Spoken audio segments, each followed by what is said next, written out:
അപ്പൊ നമ്മൾ എന്താ ഉണ്ടാക്കാൻ പോണ്?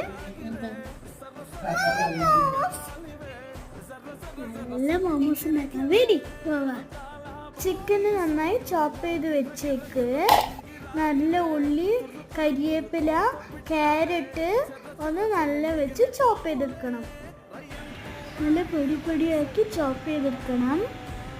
പിന്നെ ചട്ടി എടുത്തിട്ട് അത് ചോപ്പ് ചെയ്തത് ഒരു ചട്ടിയൊക്കെ ഇടണം. പിന്നെ മഞ്ഞൾപ്പൊടി, മുളക് പൊടി, സോയാ സോസ് ഇട്ട് നല്ലോണം വറുത്തെടുക്കണം. അതിലേക്ക് ഇഞ്ചി വെളുത്തുള്ളി പേസ്റ്റ് ഇട്ട് നല്ല മിക്സ് ചെയ്തെടുക്കുക. പിന്നെ ചിക്കൻ ഇട്ടിടണം. പിന്നെ ഉപ്പിട്ടിട്ട് നല്ല മിക്സ് ചെയ്യാം.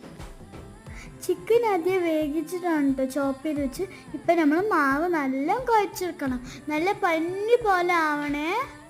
പിന്നെ അതിന് നമ്മൾ ഉണ്ടാക്കി വെച്ച മസാല അങ്ങനെ ഇട്ടിട്ട് നല്ലോണം ചുരുട്ടി ഒന്ന്